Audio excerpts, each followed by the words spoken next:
Eh, Gimana Pak Apip setelah melakukan coaching dengan rekan sejawat? Tadi kan Pak Apip sudah itu ya sudah mengamati rekan sejawat mengajar Betul. di kelas, ya, sudah di kelas. Nah, tadi terus Pak Apip sudah melakukan supervisi di kelas dan sekarang tinggal pasca observasinya kepada rekan sejawat. Betul. Pengalaman apa yang Pak Apip rasakan? Pengalaman sebagai Tadi advisor ya Bu observer, ya. Saya mendapat pengalaman-pengalaman baru. Ternyata setiap guru itu mempunyai cara berdiferensiasi masing-masing. oh iya.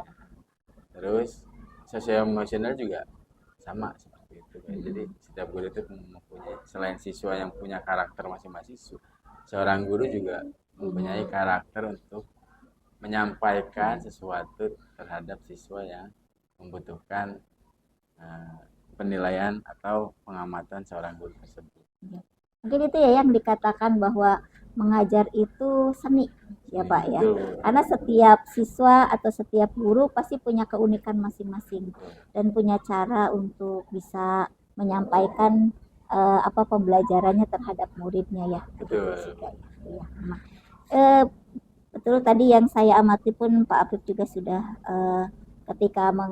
ketika melakukan coaching terhadap rekan sejawat Pak Afif sudah mengalir gitu. Tak lihat juga rekan sejawatnya tidak ada beban ya sepertinya apa-apa yang kemitraan Pak Afif dengan rekan sejawat pun ada ya ini refleksi saya terhadap tadi penilaian saya terhadap Pak Afif. Kemudian percakapan pun tadi dua arah sudah ada TikToknya ya percakapan dua arah kemudian si ibu juga lebih banyak dia bisa mengungkapkan apa yang ada yang menjadi ganjalan apa yang menjadi kekurangan tapi Pak Afif juga bisa memberikan pertanyaan-pertanyaan yang menggali akhirnya si ibu tuh ibarat curhat ya seperti curhat apa yang dia lakukan gitu apa yang dia sampaikan mengalir tanpa ada beban memang itu tujuan dari coaching itu seperti itu Pak jadi kita saling memperbaiki apalagi kita itu sebagai kita nanti suatu saat insya Allah kalau ditakdirkan menjadi seorang pemimpin tidak seperti diktator gitu kita ingin menyampaikan visi misi kita tapi tidak secara menggurui tadi juga Pak Apip sudah nampak sudah ada sudah terlihat jadi si Pak Apip menggali pertanyaan-pertanyaan tanpa menggurui jadi si ibunya juga bisa mengupayakannya dengan santai gitu dan memberikan rasa nyaman itu yang saya lihat ya sudah saya amati. Nah kalau menurut Pak Apip setelah menjalani program pendidikan guru penggerak ini hal apa yang menurut Pak Apip kuasai atau yang Pak Apip kuasai dari materi yang sudah dipelajari dari modul 1, modul 2, modul 3 ini kan sudah terakhir ya Pak Apip Ya. yang modul 3.1 apa yang Pak Apip kuasai dari yang lebih saya kuasai karena di program guru penggerak ini Bu karena saya baru ya Bu dalam artian saya emang baru masuk ke guru penggerak ini semuanya proses adalah sama masih belajar gitu ya. Jadi semuanya seimbang cuma yang lebih yang lebih saya senangi itu ketika saya membuat program kayak di modul 3.3 ini itu sangat memotivasi saya sangat memotivasi guru bahkan siswanya karena lebih kepada membuat program untuk kebebasan siswa-siswa itu mengutarakan mengupayakan apa yang mereka ingin upayakan contohnya seperti saya yang membuat program dengan rekan sejawat saya membuat itu program OPE tersebut gitu ya karena di situ siswa-siswa lebih bisa menggali potensinya dan menceritakan apa yang ingin dia capai ke depannya. Jadi di situ ada banyak guru atau narasumber yang kita datangkan di dalam podcast tersebut. Jadi yang sangat itu ya yang program ya program. di bagian programnya karena Pak Afif merasa ini cocok dengan saya ternyata ada di guru penggerak itu pembelajaran itu tidak baku harus dengan modul, Modul. tapi bisa mengambil pembelajaran dari sekitarnya. Betul. Tadi ya dengan mendatangkan guru-guru dari luar ya, yang kompeten ya khususnya. Nah, di sekolah saya juga kebetulan sekolah penggerak, itu ada fasilitator sekolah juga memotivasi guru para GP ataupun saya masih calon gitu. Jadi lebih banyak sharingnya ke beliau dan siswa-siswa juga sangat antusias. Jadi gampang berkolaborasinya ya Pak. Betul. Terus kebetulan di sekolah ini kebanyakan guru penggerak, otomatis satu pemahaman. Ya, apa yang kita utarakan langsung disambut ya. Betul. Dan saya lihat juga kepala sekolahnya bagus ya Pak. Ini apa bisa mengimbangi. Iya, mengimbangi. Terus apa yang diinginkan oleh guru langsung diinisiasikan. Dan tidak ada bahasa menolak lah. Ya, dari yang sudah Pak Apip sampaikan tadi itu yang menarik ya buat Pak Apip. Sekarang yang kurang bisa Pak Apip kurang dikuasai atau kurang bisa dipahami dari materi apa? Yang kurang saya pahami itu di dalam proses pembelajaran sosial emosional, karena saya sendiri ruang lingkup di luar ataupun di sekolah itu kurang bisa mengontrol emosi gitu ketika ada siswa yang tidak memperhatikan, kadang-kadang nadanya lebih tinggi dan sebagainya. Yang masih saya pelajari sangat mendalam itu adalah pembelajaran sosial emosional sih. Ini berarti sosial emosional terhadap diri sendiri ya. Betul. Tapi terhadap pembelajaran sendiri Pak Apip bagaimana? Kalau untuk pembelajaran alhamdulillah bisa ya. Di sekolah, di kelas bisa ya, kita bisa mengimbangi. Itu proses Pak Apip. Kita tidak bisa langsung ya, walaupun memang kita yang penting Pak Apip sekarang sudah tahu apa materinya. Ya ibaratnya materinya, ternyata kita sebagai guru itu harus seperti itu, adalah tolak ukurnya seperti itu. Nah itu kita pelan-pelan diusahakan, ibarat kalau menurut saya pribadi Pak Apip, ini kita berbagi saja. Kalau menurut saya pendidikan guru penggerak itu ibaratnya kita sudah ada jalannya, kita sudah dikasih alurnya, kita tinggal mengikuti alurnya, insya Allah itu pun akan berdampak pada diri kita. Nah, ya asal kita komit ya terhadap itu. Jangan sampai setelah mempelajari ini terus kita sudahlah dibuang begitu saja gitu ya.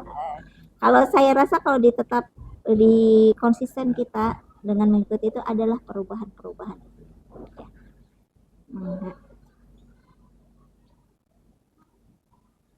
Yang Pak Apip sudah mengumpulkan atau mengisi survei tugas yang sudah dikasihkan, sudah lengkap semua?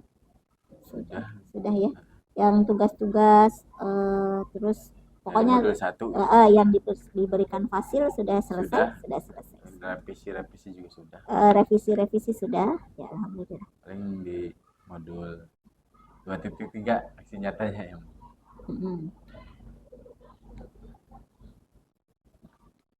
Nah, Pak Apip sudah melakukan program untuk pemetaan aset di situ. Pemetaan aset. Misalnya kan mengingat nih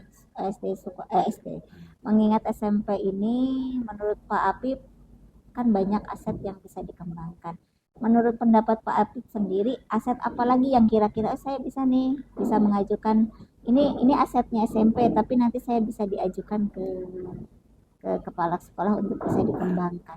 Kalau di SMP 1 Jasem itu karena kita sekolah penggerak ya Bos, setiap aset sudah berjalan baik gitu, dan ditata dengan baik, bahkan kolaborasi dengan pihak Puskesmas, kecamatan dan sebagainya, kita ada jadwalnya penerapan aset tersebut. Contoh kayak di Puskesmas mungkin tentang kesehatan gizi itu, dan Puskesmas selalu memberikan arahan atau memberikan obat-obatan.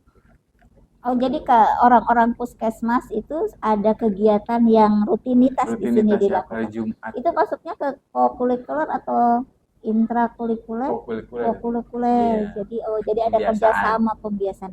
Ada kerjasama antara SMP dengan Puskesmas yang terjadwal. Sudah terjadwal. Ya.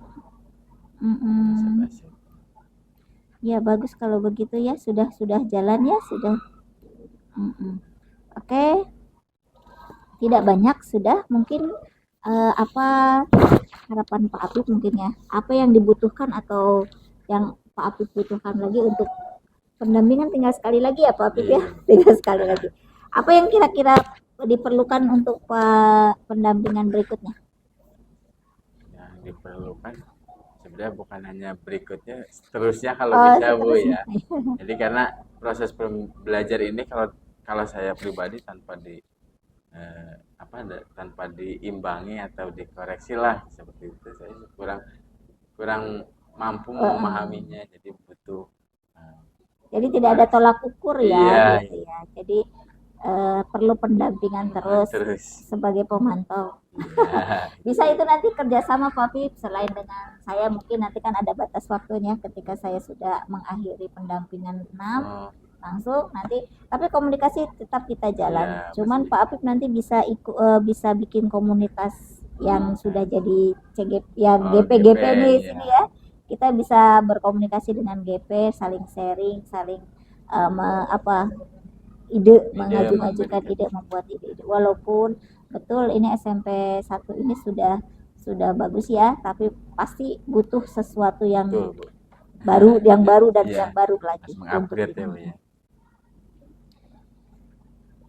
Oke, jadi apa yang Pak Apip dapat dari pendampingan sekarang?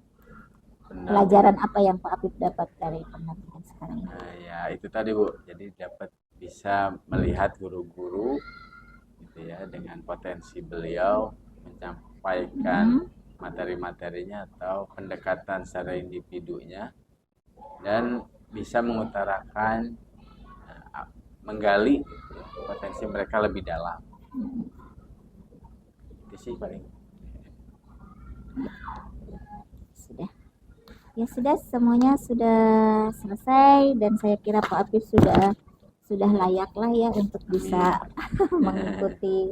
Jadi yang tadinya CGP calon guru penggerak, C-nya sudah dihilangkan jadi guru penggerak. Karena kalau saya lihat dari program yang Pak Apip buat itu bisa berdampak ya semuanya pada anak dan dibutuhkan oleh anak.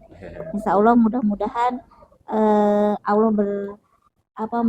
mengijabah ya, akhirnya kita sempurna jadi guru penggerak. Dan itu jangan terputus di situ, tapi terus bisa ditingkatkan. Terima kasih Pak Apip, terima kasih atas waktunya. Assalamualaikum. Waalaikumsalam.